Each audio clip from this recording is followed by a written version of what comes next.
Good afternoon. I'm Dara Bunjon. I am the food enthusiast here at J More Living. I'm a food writer, food stylist, PR maven, and a frustrated baker. Those of you joining us live, feel free to drop your questions into the comment box and I will check it from time to time. Our guest this week is Nikki Rose, a Greek-American journalist, seminar director, and professional chef. Coming live from Crete, Greece. In 1997, Nikki founded Crete's Culinary Sanctuaries Education Network to support residents working on action programs to protect and share their heritage. She is author of Crete, The Roots of the Mediterranean Diet, and producer-director of Heritage Protectors documentary, which is in progress. Let's welcome Nikki. Hi, Dara. Hi, Nikki. Glad you can join us, and our fingers are always crossed when we're out of the country and dealing with internet, so I think we should be good. Nikki, good to see you once again. Other than doing the show today, it's around 7:30 p.m. Is there anything more planned that you're doing this evening, work-wise, or is it just dinner? Oh, I'm always working. I try not to work past midnight, but it depends on what projects I'm juggling. I want to give our viewers some history on you, okay, before we get to Crete. Where did you grow up here in the States, and were your parents immigrants from Crete, or was it your grandparents? Give us a little background. I grew up in Washington, D.C. My mother is Greek. She was born in Chicago, so both of her parents are Greek. My grandmother is from this island, Crete, and my grandfather is from the Peloponnesus. And everybody was in the restaurant business, as rather typical in Chicago. So I've always been surrounded by restaurateurs and chefs. Okay, so when was it your first trip to Crete? Okay, how old were you approximately? And when did that aha moment hit you going, this is where I want to focus? I had been to Greece with my family on family trips before, but we never came to Crete because everybody has their own favorite island they wanted to visit, and Crete was never on the map. So I came by myself, really to research food. I was studying at the Culinary Institute of America.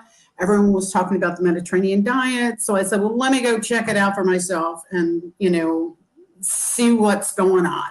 And so that's how I had, a series of aha moments about meeting beekeepers. And it's not easy to find, small scale producers. So it was an adventure.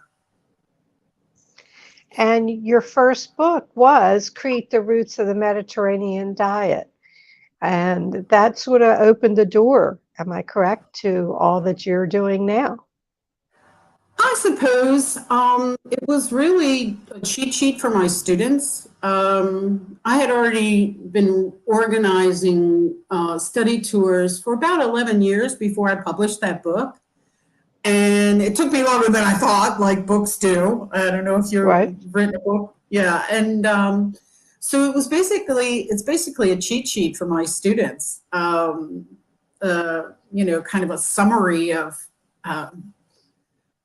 Crete, and then also recipes and cooking techniques more than, anything else.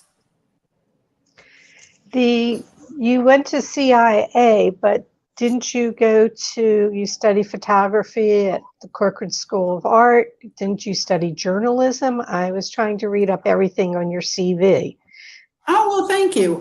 Yes, I did. I dabbled in a lot of stuff. I'm a career changer. I went to culinary school when I was 30. So I was working in the corporate world and going to school at night and, studying something more interesting than corporate, stuff. So that's how I ended up, finally biting the bullet and saying, I want to do something more interesting with my life. Let me just do what I wanted to do, go to cooking school. But you did more when you were at the cooking school. You assisted in editing some books at that time, didn't you? Oh yeah, wow, Dara, you've really done your homework. You know, this is so long ago, in 1992. Yes, I was the assistant editor for the cookbook editor, and then also the Learning Resources Center, where we had video library. This is long before internet, and you had to check out your not even DVDs. What were those things before? VCRs. VHS. So VHS. That's right. Sorry. And so, yeah, I worked on that. And I was also in a baking video, too, with a crazy French chef. And, so I got into all of that while I was in school. So we've done some background, and I want to get back to the Mediterranean diet, which the Heart Association has adapted, and its focus on fruits, veggies, breads, grains, potatoes, beans, nuts, seeds. And that was sort of the way of life on Crete. Am I correct? I mean, that was it. Everything was sourced from the island. And just reading my notes, been in Crete for what, 22, 23 years now? Yeah, I started my programs in '97, and I didn't move here at that time. I didn't quit my day job for a while, but yes.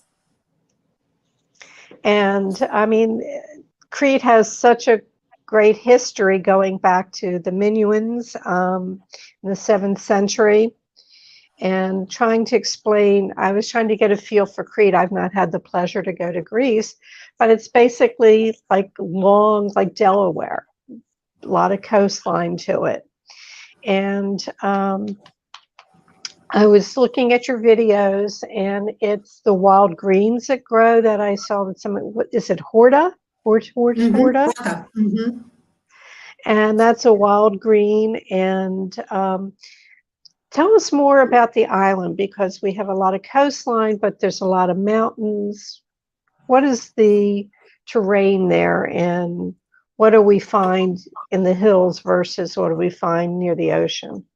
Yeah, that's a good question, because all the food activity, aside from fishing, is in the mountains. All the best food, the cheese, the horta that you mentioned, the wild greens. I think a lot of our students especially don't realize that the food we eat now originates from the wild. So we have wild parsley, which I just put in a soup the other day, and sheep, lots of sheep and goats, more than we need, more than the island needs, but and so there's a lot of culinary activity in the mountains. And so we have 3 very large mountains, and then many more around, but the island is kind of like no, I don't want to get into it too far, but it's kind of like a rectangular, however you would say, and 3 mountain ranges in between. So there's different activities, different ecosystems, different, climate, different food. Right. I think the Minoans back in the 7th century at that point had 1 or 2 million people living there. It was supporting those many people. Yeah, the Minoans were actually cultivating and exporting olive oil, wine for, 2,000 years before the Parthenon was built. So that's how far back we go. Right. You gave a speech. You said, knowing exactly where our food comes from opens up bigger questions. Whether we're shopping down the street or around the world, Crete is blessed with a fascinating history, amazing natural beauty, and healthy cuisine. There is much to enjoy. There is also much to protect. Industrial agriculture is toxic to all species, destroys our land, clean water, air, and resilient societies. What are some of the solutions? Well, Thankfully, I know a lot of people working on solutions, and we work together as much as possible. And one of those is education, which is what we do. And so to rekindle interest in real food, people need to see it. Right. Not just here in Crete, they don't have to travel all the way to Crete to see it. But it's important to, I know that when people say get to know your farmer and you're sitting in New York going, okay, Right. but it is true, at least go to the farmer's market or, something like that. But I think when you get on the land and meet the farmers, then you understand more about the beauty of their work and their products, and then also the challenges they face. And so much of my work is to support the young farmers. And luckily there are more and more. When I first moved here, I was a little bit kind of, how would you say, panicked that these traditions would be lost, and that the traditions would be lost with the grandparents, and Right. the youth wanted to go to Athens and, take, corporate jobs. But little by little, we're seeing more young people come back to the farm. And what we have to do is find ways to support them. We can't just leave them, dangling without supporting them. Right. Well, you created Crete's Culinary Sanctuaries. It's a school without walls, and you organize educational travel programs celebrating the cultural and natural heritage. And the school, CCS, as you sort of shorten it a little bit, has won many awards. You've spoken to the United Nations. You've, gotten acknowledgments and awards all over the place about your, the work that you're doing. And these seminars, I believe you have 2 coming up. It's limited in size to 12. And it's, tell us more. There's one in June and one in October? September, Yes. sorry. Tell us more about, these seminars that you do. Sure, happy to. I have 2 open seminars every year. I try if I have time. And then I also have university study tours, which are, separate educational travel, accredited 10 days longer trips. The open seminars are for professionals. I usually have a lot of professors coming on the trips and researchers, and not just food or nutrition, but history, agriculture. And so the seminars I'm doing in June and September this year are short 5-day programs where we pack it all in, right? Olive oil, wine, horta, as you say, botany. And so it's an educational experience, but meant to be fun. It's not like a lecture. The lectures are, on the hill, on the farms, tasting, eating, drinking wine, tasting art. There's nothing wrong with drinking some wine and tasting. That's sort of my essence, that's the core to me. Agroecology, is that part of the solution to what we're seeing as to world hunger and the savings, the heritage seeds? There's a lot that you're doing, and your teachers are all various people, botanists, shepherds. Tell us more.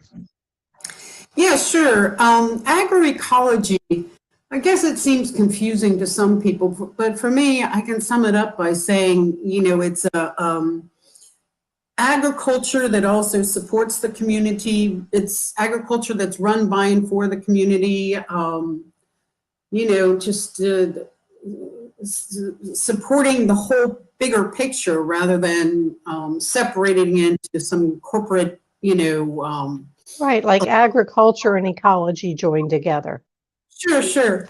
And so it stretches beyond sort of just a mainstream organic farm where it's a community-based, in my opinion.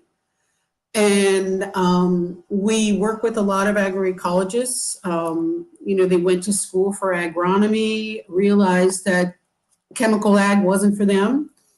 We work with a lot of heirloom seed savers, very dedicated people, great farmers. And so it's just a bigger picture, and definitely a solution to pull back from the corporate control over, our agricultural system, which we're seeing now is very dangerous, and, support the communities and as we once did. I want to remind people to learn more about Nikki and what she does is coming up in the comments section, but you can go to her website. It'll tie you into everything that she's doing, which is cookingincrete.com. And on Facebook, it's Crete's Culinary Sanctuaries. And then she has her own personal page, Nikki Rose. And I don't want you to miss out, because in our short period of time, we cannot cover the immense work that she does and these seminars.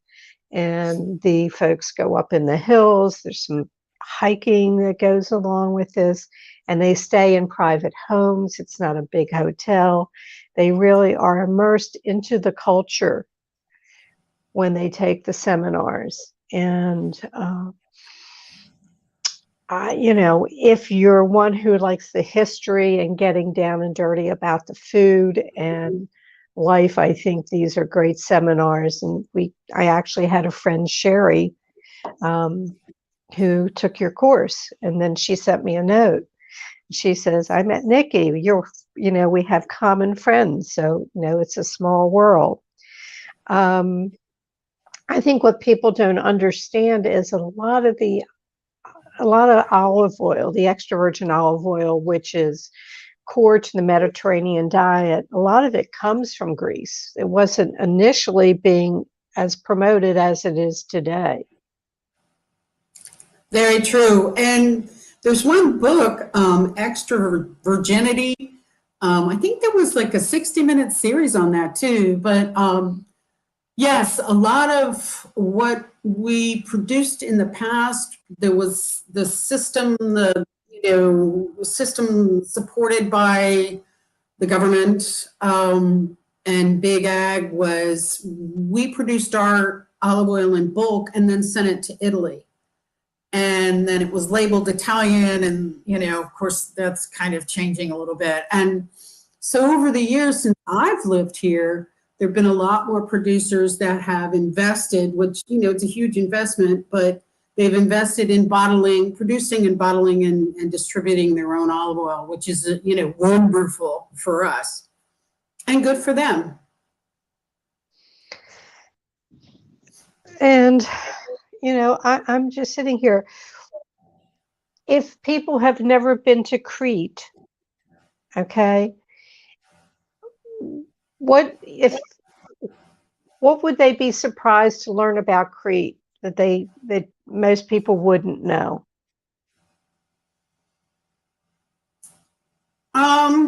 It could possibly be, well, gosh, there's so much. Maybe the flavors of, just thinking back on comments from my students who are from all walks of life, everyone's a student, the flavor of the vegetables and the honey and the cheeses is just, intense, right? Because of the sun, the landscape. And so you can really taste the landscape. Okay, there's that terroir, concept, but right. Really, the tomatoes in season, I know that sounds, kind of silly, but especially heirloom tomatoes, the flavors are just so intense and beautiful. So I think that would be one thing, aside from our history, which goes back 4,000 years. There's just so many layers of history. Right. We have a comment that says, this is great. Love a Mediterranean diet. Love a whole fish recipe, although I'm less than adept at taking the bones out. Also, people don't know about good olive oil. Do you have any suggestions for an olive oil? Well, I would go for estate produced, and you can actually find them right there in Baltimore, probably the Greek festival I've been to several times, being from DC. But single estate, which is new terminology now, they're kind of using wine terminology for olive oil, but it's really important to know exactly where it comes from. Is there a story? And even if you see a story online, check it out, make sure, ask some questions, do your research. But, you really want olive oil from one family or one company. And we have many here that are exporting to the States. It's not so easy. Exporting is really hard. There's monopolies and, it's really difficult. But a lot of times I've gotten really good olive oil. I mean, like 5 kilos. I don't bother buying this much of olive oil at the Greek festivals. But I always try to find organic, obviously, knowing what you know. Right. And the estate, means it isn't coming from that farm and that farm and that farm. It's just from that farm, curated by those farmers, and very specific. And it's not any type of blend to go along. No, gosh, you don't want that because then you run into troubles. Right. That's why Yeah. Virginity would be a good book, a good resource.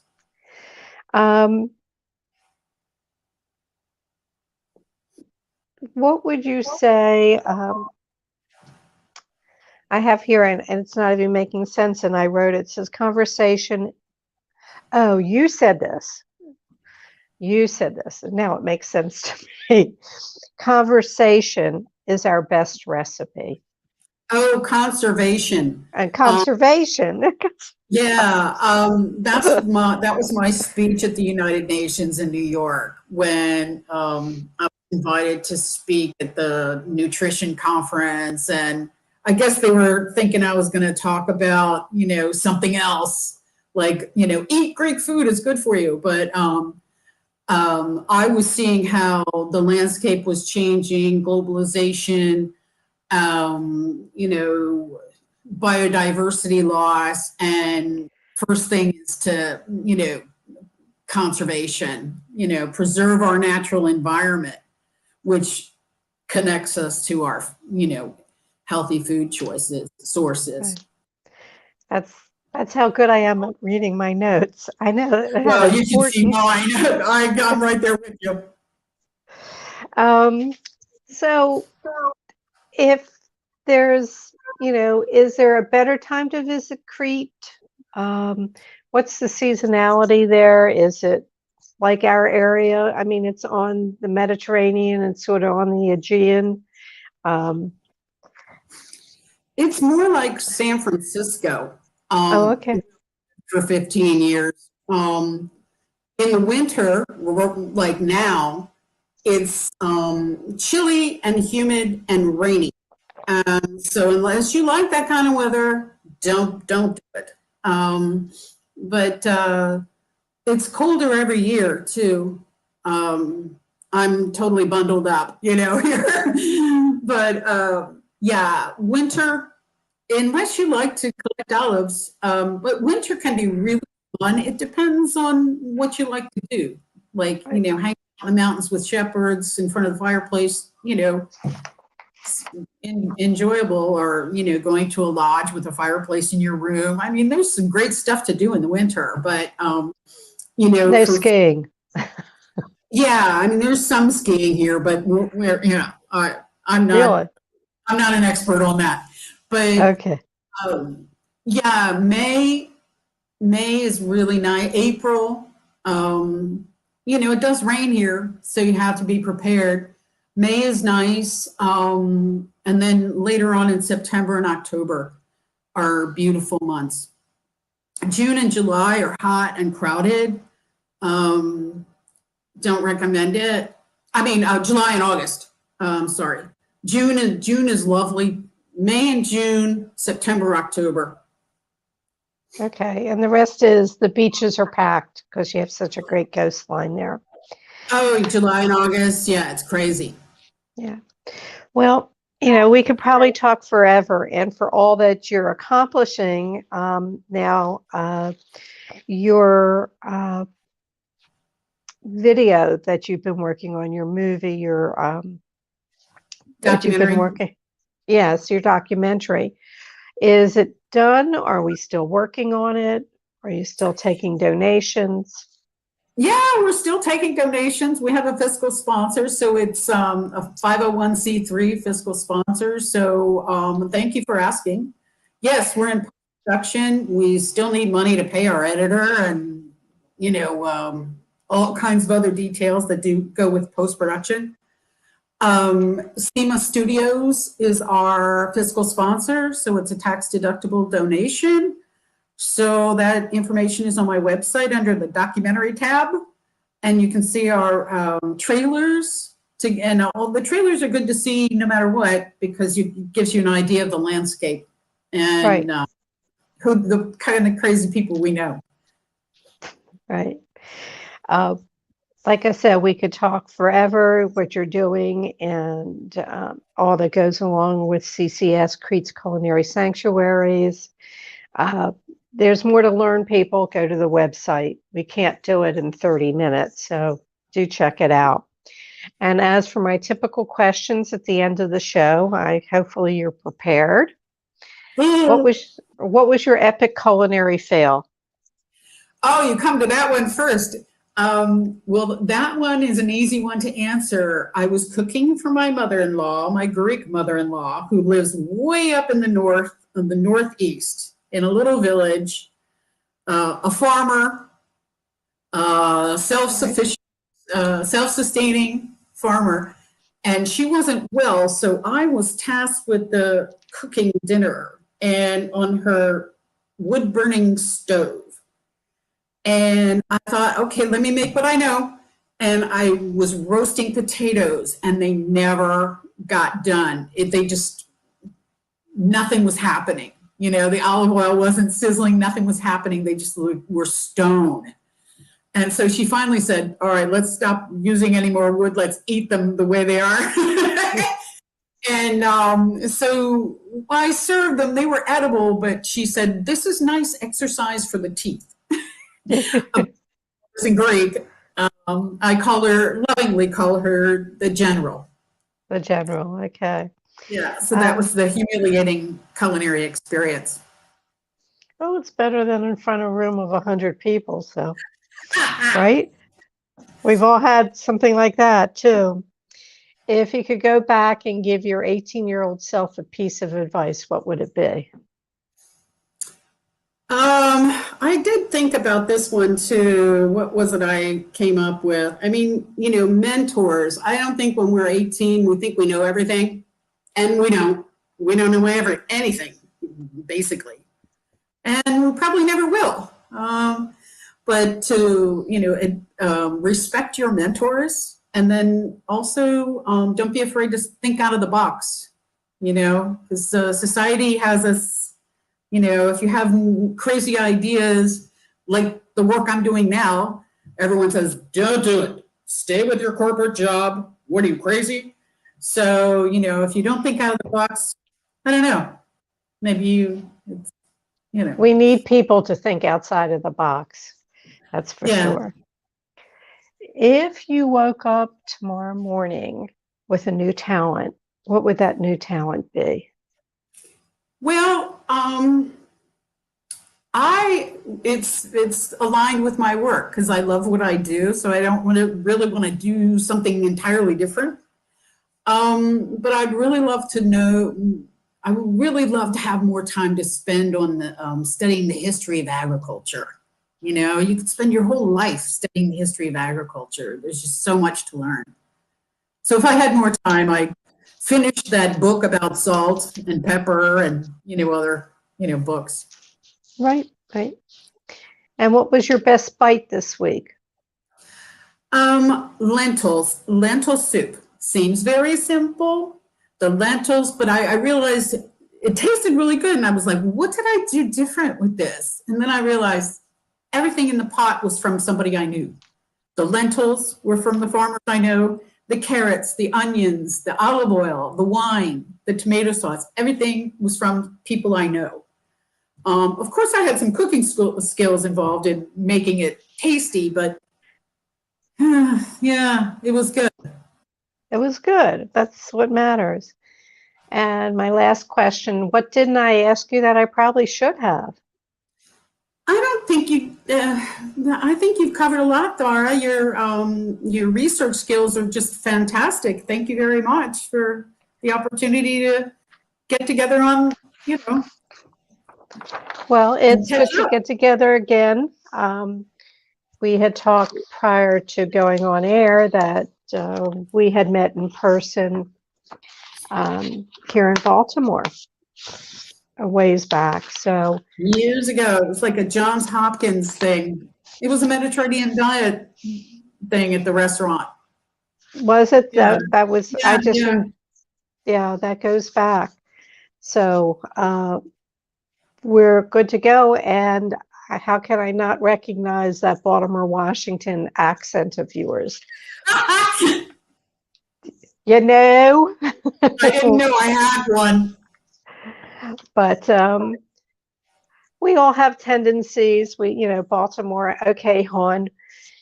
We kid about that. I want to thank you so much. Remind people that you can find out everything that you need to know, which is going to the website, which is cookingincrete.com. And it leads you to more details about Crete's culinary sanctuaries and the seminars that Nikki is doing. Good health, continued success. Keep doing what you're doing. And thank you so much for joining us, Nikki. Thank you, Dora. Take good care and have a great new year. You too as well. And I have a couple of things to cover. Next week's guest, in honor of National Pizza Day, our guest will be Joe Ferrugio, renowned pizzaiolo of El Canale, 92nd Pizza, A Moto Mio, in the DMV section, Washington, D.C., Virginia, and author of a new memoir, My Name is Joe, and I Am a Pizza Man. And we'll be doing the interview on National Pizza Day. If you need to reach me, you can reach me at my email, which is food@jmoreliving.com, or on Instagram at Dara Cooks. All shows are immediately archived in video form on JMOR's Facebook page and jmoreliving.com. Feel free to dig into our video archives of past shows. We truly appreciate it when you share our show with friends and family. And as I like to end the show, may your plates always, always remain full. And we will see you next Thursday. Thank you for joining us.